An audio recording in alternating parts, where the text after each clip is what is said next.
السلام علیکم ورحمۃ اللہ وبرکاتہ۔ رمضان کے مہینے کا دوسرا عشرہ شروع ہو چکا ہے اور میری آواز میں تھوڑی سی پرابلم ہے کیونکہ بخار، کھانسی اور گلے میں اتنی خطرناک دکھانے کے بس تو آپ لوگ دعا کریں کہ اللہ تعالیٰ یہ تمام پریشانیاں ٹھیک ہو جائیں، کیونکہ آج کل جو ہے نا رمضان میں 3 دن ہو گئے، بیان بھی مختصر چل رہے ہیں، دعائیں بھی شارٹ ہو گئی ہیں، تو امید ہی ہے کہ انشاءاللہ 1-2 دن میں طبیعت ٹھیک ہو جائے گی۔ اب آج کی ناغہ ہو جاتی، بہت ساری چیزیں ایسی میں نے نوٹ کر کے رکھی ہوئی ہیں جو رمضان کے مہینے آپ کو بتانی تھیں، تو آج میں آپ لوگوں کو بتانے جا رہا ہوں رمضان کے کچھ ایسے کلمات، ایسی دعائیں جن کو پڑھنے سے ثواب ایک تو بہت زیادہ ملتا ہے، دوسرا ایسی دعائیں جو رسول اللہ صلی اللہ علیہ وسلم نے رمضان کے مہینے میں ہم لوگوں کو سکھائی ہیں کہ دیکھو یہ دعا مانگو، یہ کلمات پڑھ لو، اور کچھ ایسے کلمات بھی میں بتاؤں گا جن کے پڑھنے سے نیکیوں کا نام اعمال جو ہے نا ہمارا وہ نیکیوں سے بھر جائے۔ تو آئیے جانتے ہیں سب سے پہلی دعا، پہلا کلمہ۔ یہ ایک ایسا کلمہ ہے کہ جو اس کو ایک بار پڑھ لیتا ہے تو اس کو 20 لاکھ نیکیاں ملتی ہیں، سمجھ رہے ہیں، عام دنوں میں۔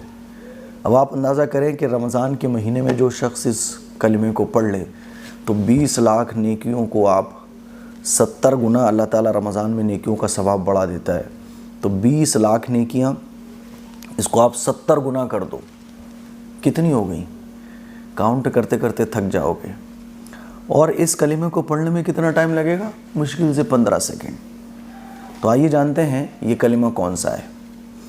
اسکرین پر آپ لوگ دیکھ سکتے ہیں، لا الہ الا اللہ وحدہ لا شریک لہ احدا صمدا لم یلد ولم یولد ولم یکن لہ کفوا احد۔ تو رمضان کے مہینے میں جو شخص اس کو ایک بار پڑھتا ہے تو اللہ تعالیٰ اس کو کتنی 14 کروڑ نیکیاں دیتا ہے، کیونکہ رمضان میں 1 کے 70 ملتے ہیں، تو آپ اس کو ایک بار پڑھو گے 14 کروڑ نیکیاں آپ کو مل جائیں گی۔ اس لیے میں آج آپ کو یہ کچھ کلمات اور یہ کچھ دعائیں بتانے جا رہا ہوں تاکہ جو بچے ہوئے روزے رہ گئے ہیں ان میں ہم ان دعاؤں کو پڑھ لیں، ٹھیک ہے نا۔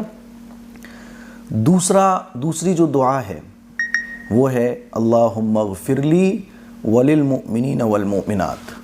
حدیث میں آتا ہے کہ جو شخص ایمان والے کے لیے دعا کرتا ہے، ایک مسلمان جب دوسرے مسلمان کے لیے دعا کرتا ہے تو اللہ تعالیٰ اس کو بھی جتنے لوگوں کے لیے وہ دعا کرتا ہے اس کو اللہ تعالیٰ اتنی ہی نیکیاں عطا فرماتا ہے۔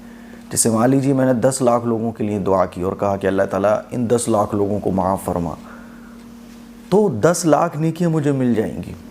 تو جب ہم یہ کہتے ہیں کہ اللہ تعالیٰ اس وقت جو امت مسلمہ ہے، جتنے مسلمان ہیں، اللہ تعالیٰ سب کی جائز تمناؤں کو پوری فرما، تمام مسلمان بندے اور بندیوں کو اللہ تعالیٰ تو معاف فرما، تو اس وقت پریزنٹ میں پوری دنیا کے اندر جتنے مسلمان مرد اور جتنی مسلمان عورتیں ہیں ان کے برابر نیکیاں ہمارے نام اعمال میں لکھ جاتی ہیں، اور رمضان میں ایک کہ اللہ تعالیٰ 70 دیتا ہے۔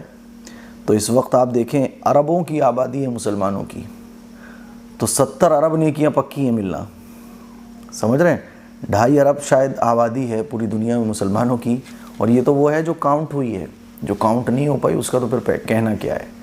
تو آپ اندازہ کریں کہ کتنی زیادہ نیکیاں جب ہم ایک مرتبہ یہ پڑھتے ہیں اللہم اغفر لی وللمؤمنین والمؤمنات، ہم نے جیسے ہی دعا میں یہ پڑھا، جب بھی آپ دعا کے لیے ہاتھ اٹھا رہے ہیں تو آپ نے اس کو پڑھ لیا اللہم اغفر لی وللمؤمنین والمؤمنات، تو جتنے مسلمان ہیں اس کے برابر نیکیاں آپ کے نام اعمال میں لکھ گئی۔ تو اس لیے جب دعا کے لیے آپ ہاتھ اٹھائیں تو اس دعا کو بھی یاد کر لیں۔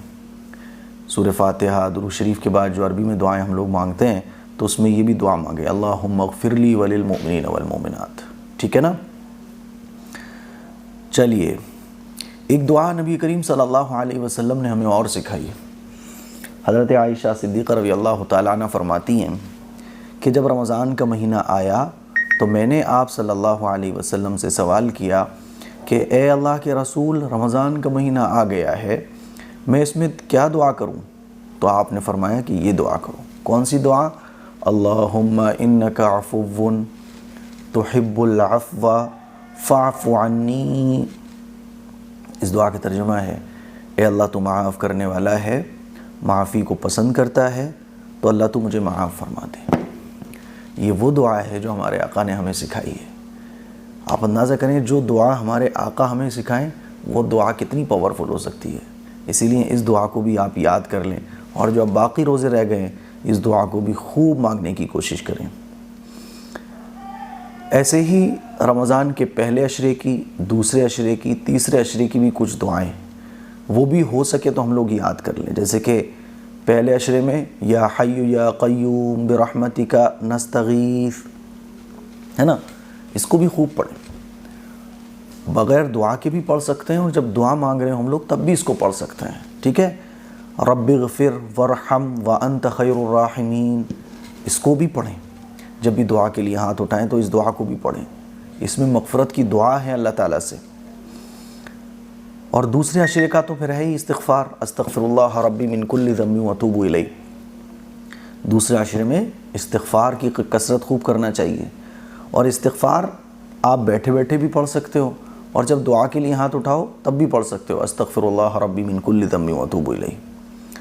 اور تیسرے عشرے میں کون سی دعا ہے؟ اللہم انک عفو تحب العفو فاعف عنا، یہ تیسرے عشرے کی دعا ہے خاص طور پر۔ اور ایسے ہی اللہم اجرنا من النار، یا اللہ تو ہمیں جہنم سے بچا۔ اللہم اعتق رقابنا من النار، یا اللہ تو ہماری حفاظت جہنم سے فرما۔